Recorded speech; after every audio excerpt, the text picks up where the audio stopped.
प्रधानमंत्री को आह्वान करता हूं।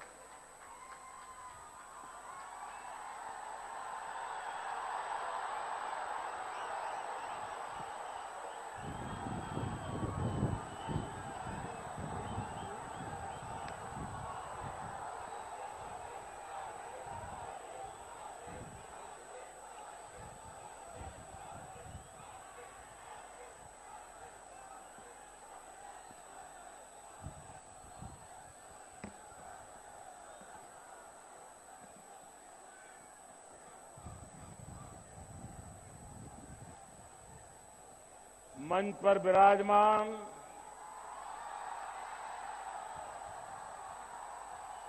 भारतीय जनता पार्टी के प्रदेश अध्यक्ष, युवा एवं जुझारू नेता और आपके लोकप्रिय उम्मीदवार मेरे मित्र श्रीमान दिलीप घोष, भारतीय जनता पार्टी के वरिष्ठ नेता श्रीमान राहुल सिन्हा जी, श्री सुरेश पुजारी जी, केंद्र में मंत्रिपरिषद के मेरे साथी बाबुल सुप्रियो जी, श्री प्रभाकर तिवारी जी, भीमन कोले जी, और इस चुनाव में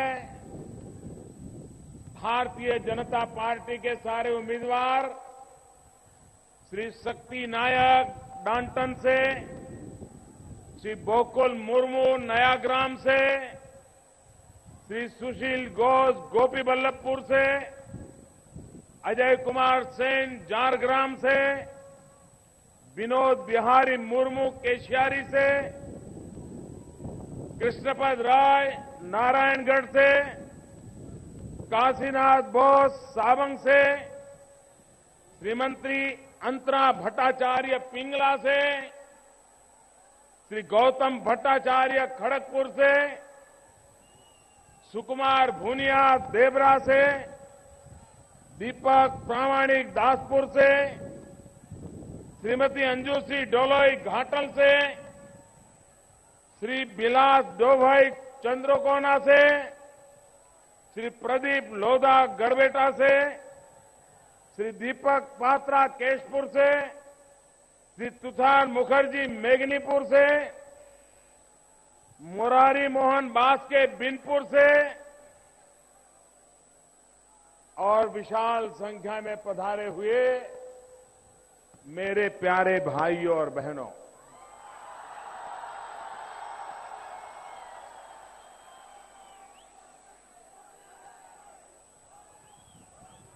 আমার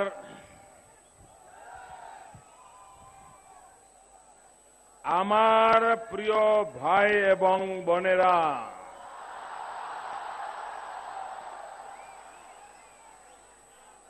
আমি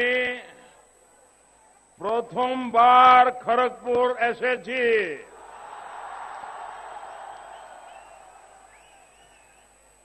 আর আপনাদের ভালোবাসা দেখ খুব ভালো লাগেছে।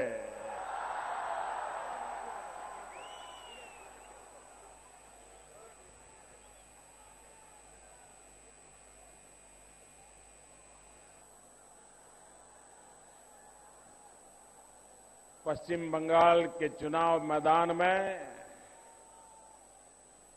ये मेरा पहला कार्यक्रम है और वो भी खड़गपुर से है।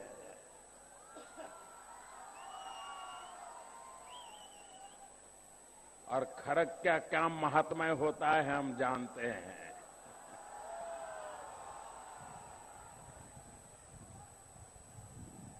भाइयों बहनों,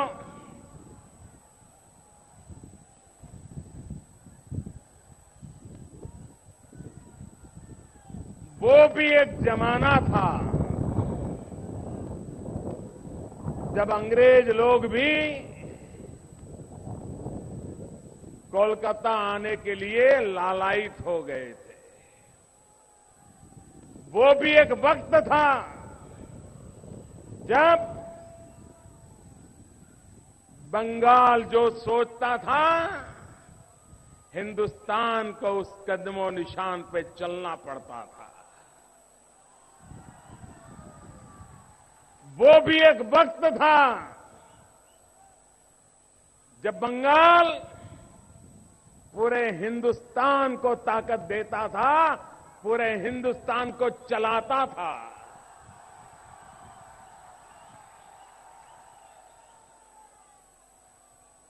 हम कहां से कहां पहुंच गए, क्या से क्या हो गए। बर्बादी का ऐसा मंजर हिंदुस्तान के किसी भी राज्य ने नहीं देखा है जो मुसीबत बंगाल झेल रहा है। भाइयों बहनों, एक जमाने का हिंदुस्तान का सिरमौर ये राज इस प्रकार से तबाह क्यों हो गया। मेरे भाइयों बहनों, 5 साल पहले हिंदुस्तान के एक नागरिक के नाते मैं सोच रहा था कि अब 34 साल का कुशासन जाएगा, बंगाल के बुरे दिन जाएंगे, बंगाल में परिवर्तन आएगा। मैं खुद भी ऐसी आशा रखता था, लेकिन आज पिछले 5 साल के बाद हालात को मैं याद करता हूं तो मुझे लगता है कि जो 34 साल वालों ने 34 साल में जो बर्बाद किया, इन्होंने 5 साल में तबाह करके रख दिया।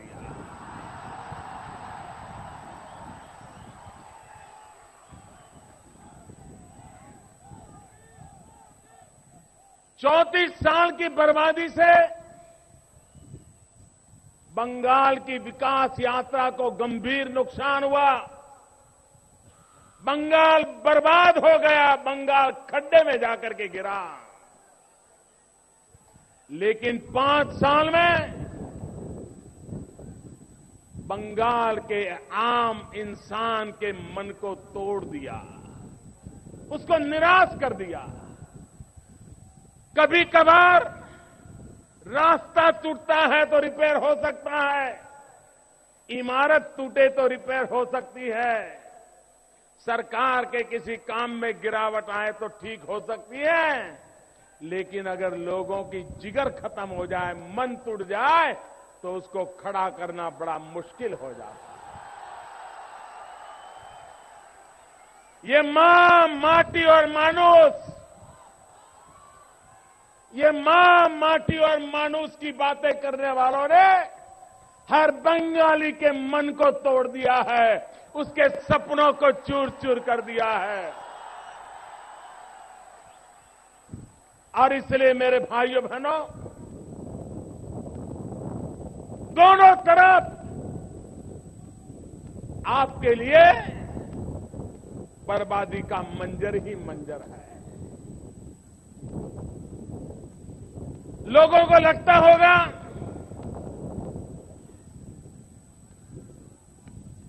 कि यहां पर भारतीय जनता पार्टी सरकार कैसे बना सकती है। अगर बंगाल की जनता तय करे तो चुटकी में सरकार बना सकती है। राजनीति में हिसाब नहीं होता है कि पहले 5, फिर 7, फिर 11, फिर 13। अरे जनता जनार्दन एक बार निकल पड़े तो कहां से कहां पहुंचा देती है। मैं आपके सामने उदाहरण हूं भैया। मैं आपके सामने उदाहरण हूं। आप ही लोग जिन्होंने मुझे इतना प्यार दिया 30 साल के बाद हिंदुस्तान को पूर्ण बहुमत की सरकार दे दी। अगर देश में हो सकता है तो बंगाल में तो जरूर हो सकता है। आज की मेरी खड़गपुर की सभा से मैं पश्चिम बंगाल के नागरिकों को एक विश्वास देने आया हूं।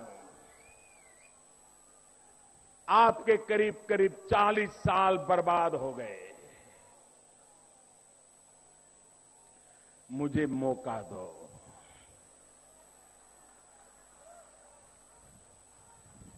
भारतीय जनता पार्टी को एक मौका दो। मैं विश्वास दिलाता हूं मेरे पश्चिम बंगाल के भाइयों बहनों, ये जो बर्बाद हो चुका ना, उसी खंडहेर में से नया बंगाल हम बना के रहेंगे भाइयों, बना के रहेंगे।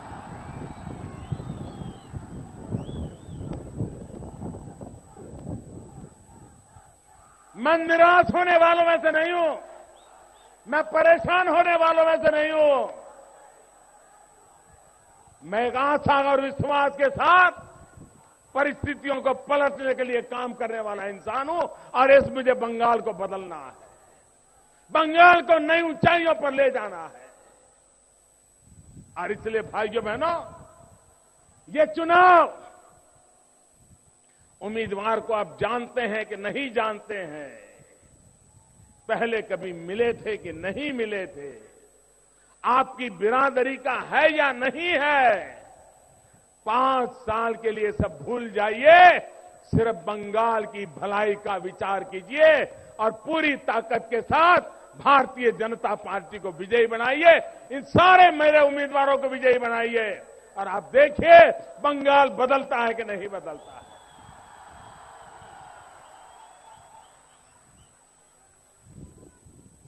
मैं मानता हूं आज भी हिंदुस्तान में अगर माता सरस्वती की सबसे ज्यादा कृपा कहीं है तो बंगाल पर है।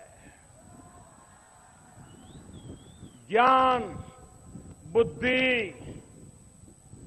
तर्क, तत्वज्ञान, अगर इसका कोई सबसे बड़ा ताकतवर दावेदार कोई है तो मेरा बंगाल है, मेरे बंगाल के नागरिक है।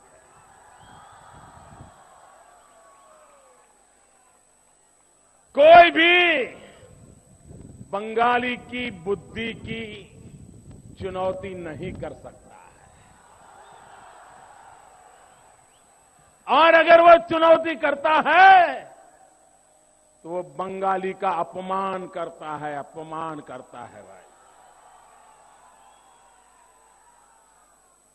कांग्रेस ने और कम्युनिस्टों ने बंगाल की ये बुद्धि को चुनौती दी है और बंगाल की बुद्धि को चुनौती करने वाले को बंगाल कभी माफ नहीं कर सकता है। आपको आश्चर्य होता होगा कौन सी चुनौती की है, मैं बताता हूं। आप मुझे कहिए, एक कम्युनिस्ट पार्टी और कांग्रेस पार्टी केरल में भी चुनाव लड़ रहे हैं, बंगाल में भी चुनाव लड़ रहे हैं। केरल में वो कुश्ती करते हैं, बंगाल में दोस्ती करते हैं। ये बंगालियों की बुद्धि को चुनौती है कि नहीं है? बंगाल की बुद्धि को चुनौती है कि नहीं है? ये बंगाल की बुद्धि का अपमान है कि नहीं है? ये बंगाल के स्वाभिमान का अपमान है कि नहीं है? जवाब दे कम्युनिस्ट पार्टी और कांग्रेस के लोग कि केरल में तो आप एक दूसरे का सर काटने वाली लड़ाई लड़ रहे हो और यहां पर्दे के पीछे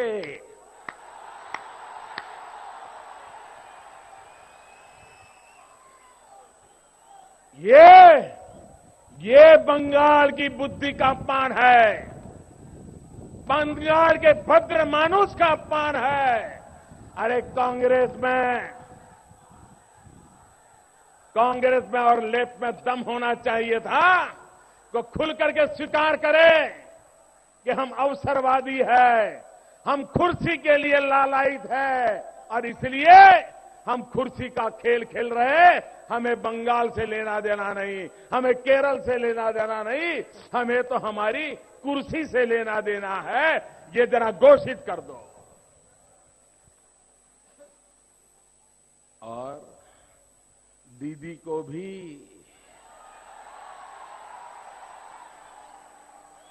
ये अच्छा लगता है। दीदी भी कहती है आप लोग मिल जाओ, मैं चुप रहूंगी। इन लीडरों के साथ कहते हैं कि एक मीटिंग बुलाई उन्होंने और कहा बंगाल को कांग्रेस से खतरा नहीं है, बंगाल को कम्युनिस्टों से खतरा नहीं है। अगर बंगाल का कोई दुश्मन है तो ये भाजपा वाला है, भाजपा वाला है। हम लोग तो कभी ना कभी मिल जाएंगे, ये कभी हमारे साथ मिलेगा नहीं। इस चुनाव में उसको परास्त करो। भाइयों बहनों, ये तीनों इकट्ठे होकर के भारतीय जनता पार्टी को रोकने के लिए ताकत लगाए हुए हैं। मैं आज बंगाल की जनता से आशीर्वाद मांगने आया हूं कि मुझे बंगाल को बचाना है, आप हमारा साथ दीजिए।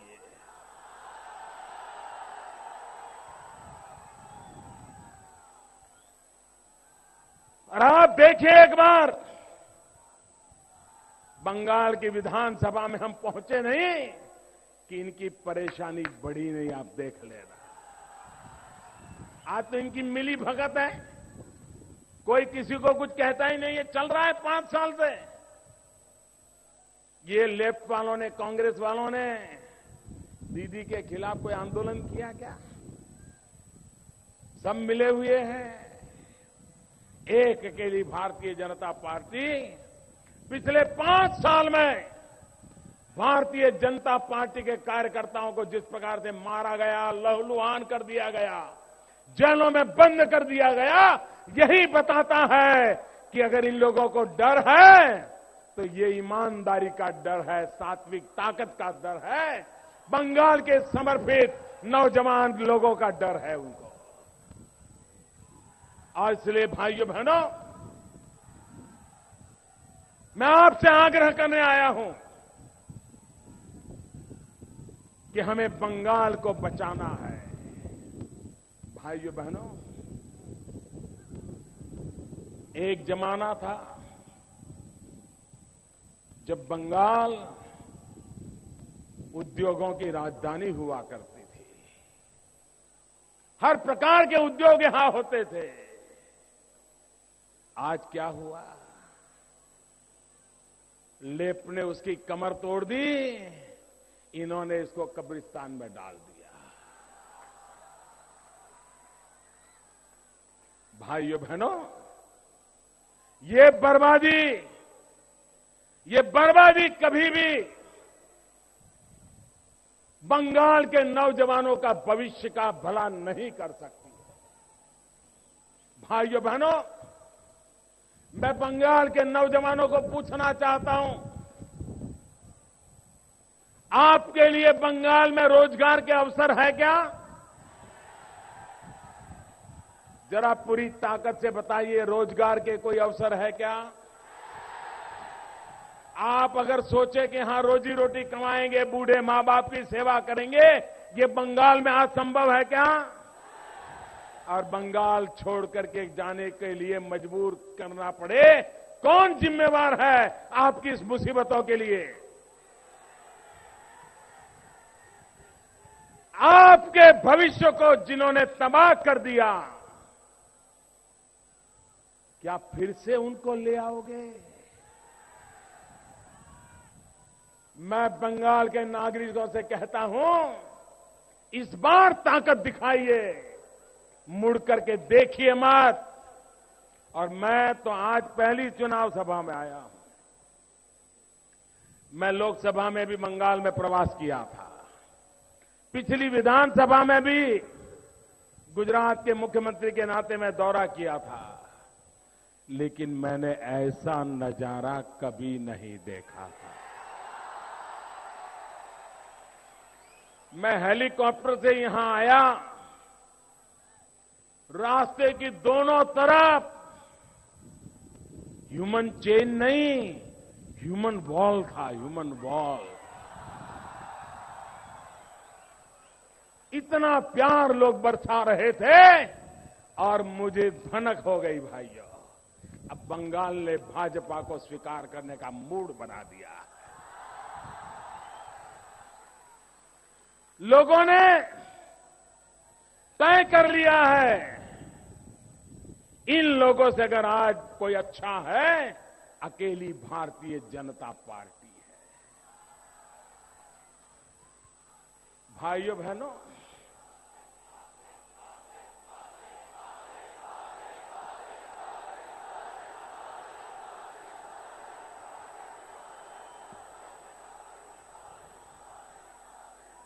पांच साल पहले जब मैं सुनता था परिवर्तन परिवर्तन परिवर्तन, तो मुझे भी लगता था कि परिवर्तन आएगा। परिवर्तन आया, लेकिन कहां आया? दीदी के स्वभाव में परिवर्तन आया,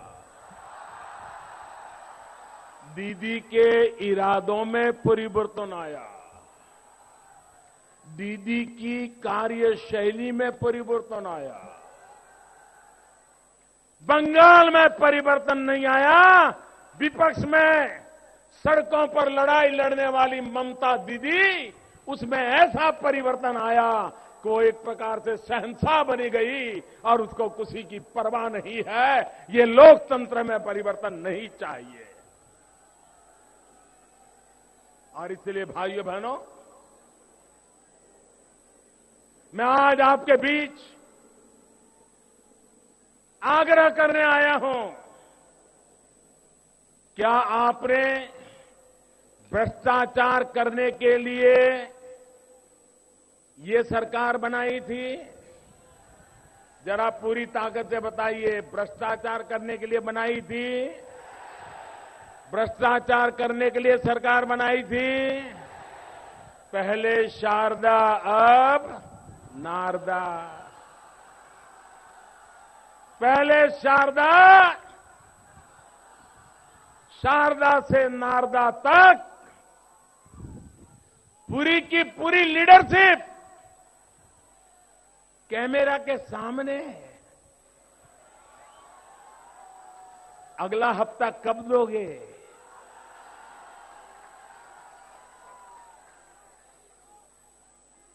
क्या ये परिवर्तन चाहते थे आप?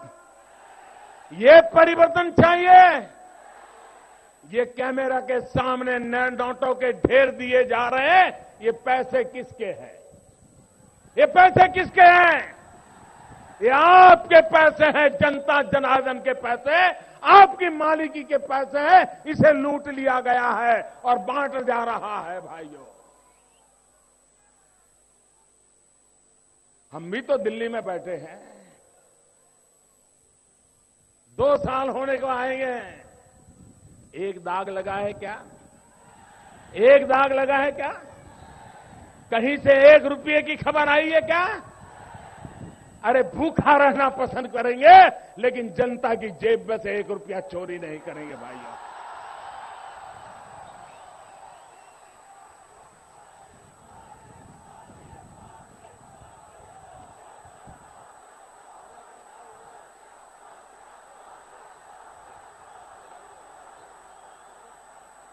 क्या तबाही करके रखी है भाई। और यहां पर उद्योग तो बंद हो गए, लेकिन एक उद्योग बड़ा जोरों से चल रहा है। गांव गांव घर घर फैक्ट्रियां लगी हैं देसी बम बनाने की। ये देसी बम किसके खिलाफ बनाए जा रहे हैं? क्या जरूरत पड़ी है? भाइयों बहनों, सरकार अपनी कुर्सी की सलामती के लिए काम करे वो सरकार नहीं होती, जनता की सलामती के लिए काम करे वो सरकार होती।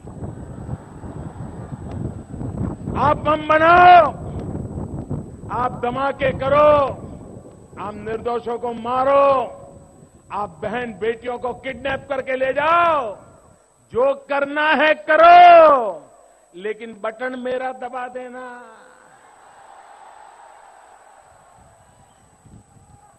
जब चुनाव हो तो वोट मुझे डाल देना। भाइयों बहनों, देश कभी ऐसे नहीं चल सकता, प्रदेश कभी ऐसे बढ़ नहीं सकता। जो गुनहगार हैं उनके लिए ऐसा खुला मैदान छोड़ करके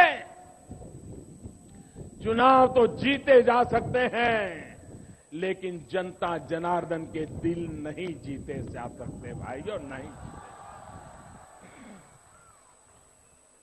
आपने जनता का द्रोह किया है, आपने जनता के सपनों के पीठ में छुरा भोंका है।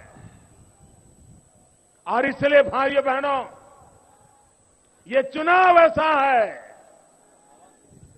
जिस चुनाव में आपको आपके भविष्य का निर्णय करना है, बंगाल के भविष्य का निर्णय करना है, नौजवानों की जिंदगी के भविष्य का निर्णय करना है।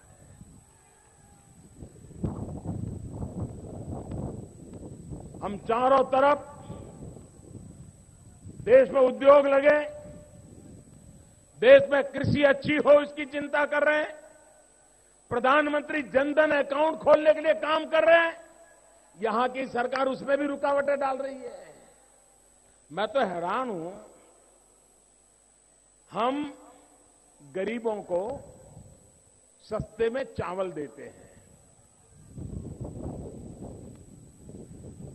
27 रुपया 1 किलो पर 27 रुपया भारत सरकार की तिजोरी से देते हैं, ताकि गरीब की थाली में चावल आ जाए। और ये दीदी जाकर के बोलती है मैंने दिया।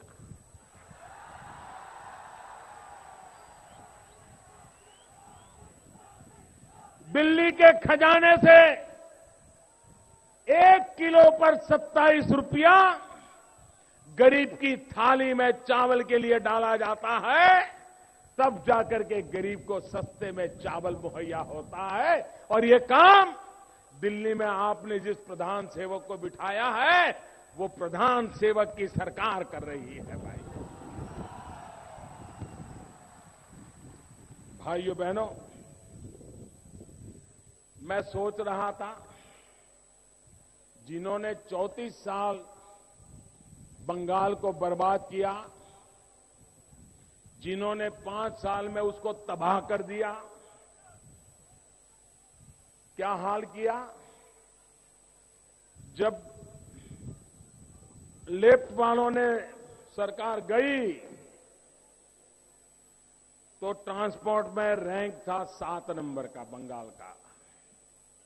दीदी ने 5 साल जो किया, अभी भी आप 7 पर ही खड़े हैं। कोई प्रगति हुई क्या?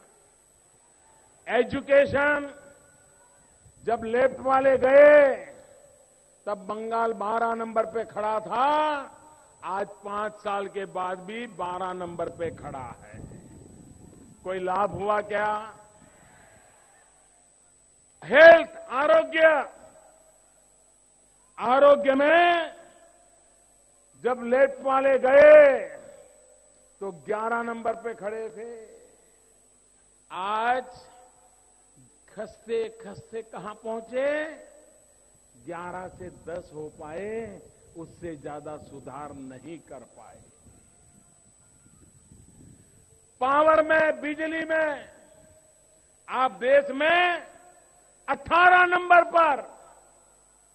अगर पावर नहीं, बिजली नहीं, तो उद्योग आने वाले नहीं है, रोजगार आने वाला नहीं है। आप देश में 18 नंबर पर। और 5 साल में आपने क्या किया?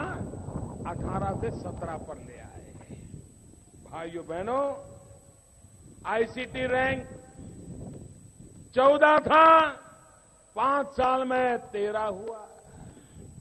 भाइयों बहनों, फाइनेंस, मैं शारदा की बात नहीं कर रहा हूं, फाइनेंस आप उस समय भी 8 पर थे, 5 साल के बाद भी 8 पर है।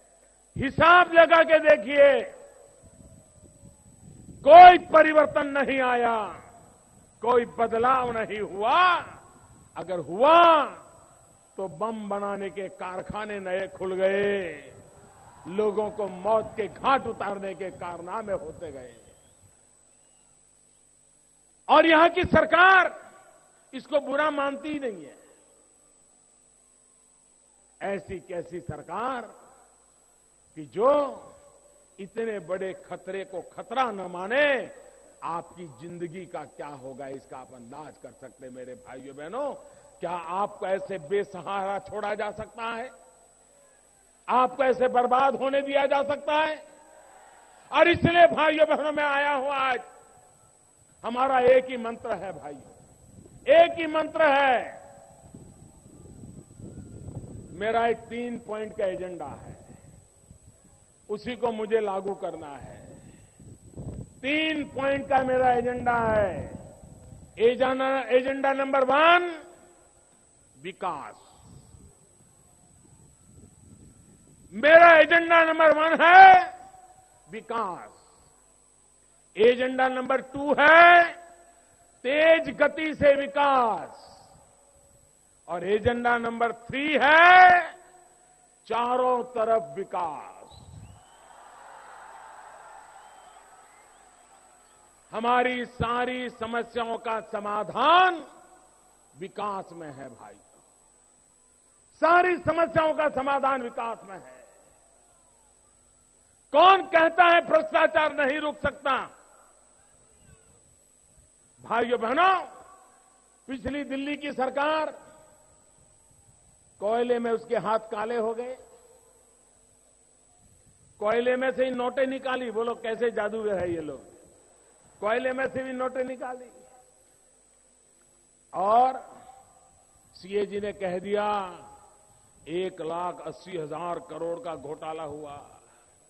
मैं भी बंगाल में चुनाव सभाओं में आया तो बोलता था 14 में, लेकिन जब मैं सरकार में बैठा, हमने कोयले का ऑक्शन किया, ट्रांसपेरेंसी से ऑक्शन किया।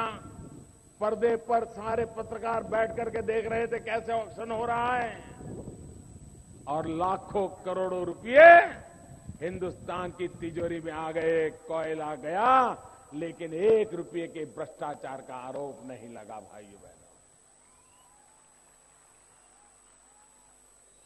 मुझे बताइए भाइयों बहनों, एक गैस सिलेंडर, इसको भी पाना हो तो किसी नेता का कुर्ता पकड़ना पड़ता था कि नहीं? सिफारिश लगानी पड़ती थी कि नहीं? हाथ पैर पकड़ने पड़ते थे कि नहीं? कि भाई अब मेरा बेटा बड़ा हो गया, अलग रहने गया है, जरा एक गैस का सिलेंडर का कुछ कर दो, गैस का कनेक्शन दे दो। बहू आई है नई नई, उसको चूल्हे पर पकाना नहीं आता है, जरा गैस का सिलेंडर ला दो। गैस का सिलेंडर मिलता था क्या? मिलता था क्या? कहां जाता था? भाइयों बहनों, मैंने इस बार बजट में कहा है 5 करोड़ गरीब परिवारों को, जिनके घर में आज लकड़ी का चूल्हा जलता है, ऐसे 5 करोड़ गरीब परिवारों को सरकार सामने से गैस का कनेक्शन देगी। हर साल 1.5 करोड़ लोगों को देंगे। 3 करोड़ साल में 5 करोड़ परिवारों को देकर के दिखाऊंगा। भाइयों बहनों, एक माता लकड़ी का चूल्हा जलाती है और खाना पकाती है, तो जो वैज्ञानिक लोग हैं उनका कहना है उसके शरीर में 400 सिगरेट जितना धुआं उसके शरीर में जाता है। एक मां अगर खाना पकाने के लिए लकड़ी का चूल्हा जलाती है तो उसके शरीर में एक दिवस में 400 सिगरेट का धुआं उसके शरीर में जाता है। मुझे बताइए मेरी उन माताओं बहनों के शरीर का क्या हाल होता होगा। क्या इन माताओं बहनों की रक्षा करनी चाहिए कि नहीं करनी चाहिए? ये मजबूरन 400 सिगरेट का धुआं उनके शरीर में जा रहा है। उन गरीब माताओं को बचाना का चाहिए कि नहीं बचाना चाहिए? और घर में छोटे छोटे बालक भी उसी धुएं के शिकार होते हैं। और इसलिए मैंने निर्णय किया 5 करोड़ गरीब परिवार जो लकड़ी के चूल्हे से जिंदगी गुजार करते हैं उनको सरकार गैस का सिलेंडर देगी। गरीबों के लिए काम कैसे होता है इसका ये नमूना है भाइयों बहनों।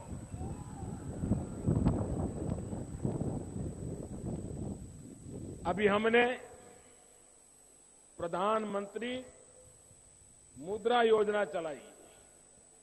ये मुद्रा योजना किसके लिए है मालूम है? सामान्य लोगों के लिए। ये मुद्रा योजना अगर पहले किसी ने बनाई होती ना तो ये शारदा वाला कांड नहीं हुआ होता भाइयों। शारदा वाला कांड नहीं। छोटे छोटे लोग 5,000 रुपया चाहिए, 10,000 रुपया चाहिए, 50,000 रुपया चाहिए, लाख रुपया, 2 लाख रुपया चाहिए तो बैंक वाले देते ही नहीं थे। बैंक के दरवाजे उनके लिए बंद थे। बेचारों को साहूकार के पास जाना पड़ता था और साहूकार ऐसा चीर करके ब्याज लेते थे। ब्याज का ब्याज, ब्याज का ब्याज, ब्याज का ब्याज। और वो बेचारा गरीब आदमी मर जाता था। छोटा दुकानदार मर जाता था, रिक्शा वाला मर जाता था। ब्याज देने में ही जिंदगी खत्म हो जाती थी। हमने एक योजना बनाई, प्रधानमंत्री मुद्रा योजना, और बैंक वालों को कह दिया कोई गारंटी लिए बिना ऐसे जो छोटे छोटे काम करने वाले लोग हैं, दूध बेचता है, नाई का दुकान चलाता है, धोबी की दुकान चलाता है, पान का ठेका चलता है, चबाना बेचता है, रसगुल्ले बेचता है, चाय बेचता है, उसको ऐसे छोटे छोटे लोगों को पैसे दो, उनको ब्याज के चक्कर से मुक्त कराओ, उनको ताकत दो। और भाइयों बहनों मैं आज गर्व के साथ कहता हूं इतने कम समय में 3,30,000 से ज्यादा ऐसे लोगों को मुद्रा योजना से गारंटी के बिना पैसा दिया और करीब करीब 1.25 लाख करोड़ रुपया उनको दिया। 1.25 लाख करोड़ रुपया भाई। रोजगार चलेगा कि नहीं चलेगा? हमारा देश, पहले की सरकारें अमीरों के लिए काम करती थी। अगर कोई बड़ा मॉल बनाए, 5 स्टार मॉल, 7 स्टार मॉल, अंग्रेजी में माल बेचने वाले खड़े हो, बढ़िया सा पैकिंग किया हो, अगर ऐसे मॉल है तो 7 दिन तक उनको खुला रखने की छूट। रात को 12 बजे, 1 बजे, 2 बजे भी खुला रखने की छूट। कोई अफसर जाकर के डंडा नहीं पटकता है, कोई पुलिस वाला जाकर के डंडा नहीं पटकता है। वो तो 24 घंटे, 7 दिन, 365 दिन अपना व्यापार कर सकते हैं। लेकिन हमारे खड़गपुर में कोई छोटा दुकानदार होगा, वो अगर छुट्टी के दिन खुली रखेगा तो अफसर आएगा, डंडा मारेगा, रुपये मार लेगा। शाम को 7 बजे, 8 बजे के बाद दुकान खुली रखेगा, बंद करो। क्यों खुली रखी है? क्यों भाई? वो 5 स्टार वालों को तो खुला रखने की छूट, 7 स्टार वालों को खुला रखने की छूट, बड़े बड़े मॉल जहां गाड़ियां आती है वो तो छूट, लेकिन गरीब दुकानदार उसकी दुकान बंद क्यों करवाते हो? हमने एक बार बजट में निर्णय कर दिया, अब ये गरीब दुकानदार भी 7 दिन खुली रख सकता है, रात देर तक खुली रख सकता है भाइयों।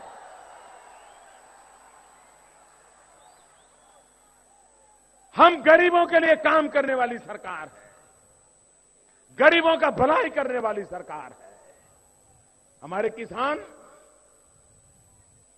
ओले गिरे तो किसान मर जाए, पानी पड़े तो किसान मर जाए, पानी न पड़े तो किसान मर जाए, सूखा पड़े किसान मरे, ज्यादा पैदावार हो तो भी किसान मरे।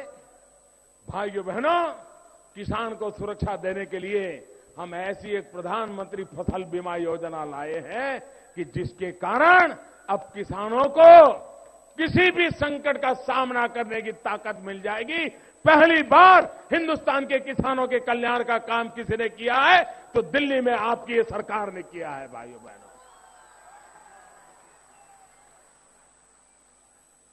और इसलिए मैं आज आपके पास आया हूं।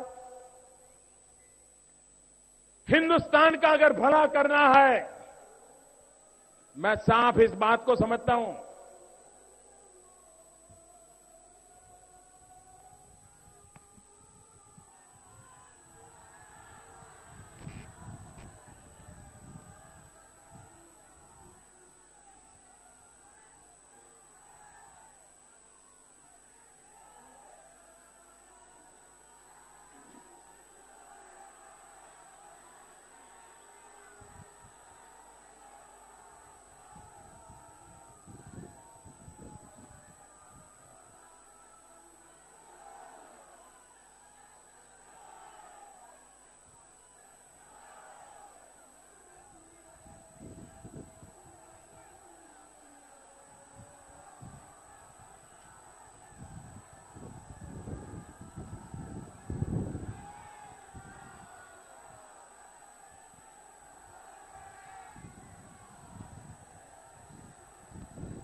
क्षमा करें, आजान चल रही थी, हमारे कारण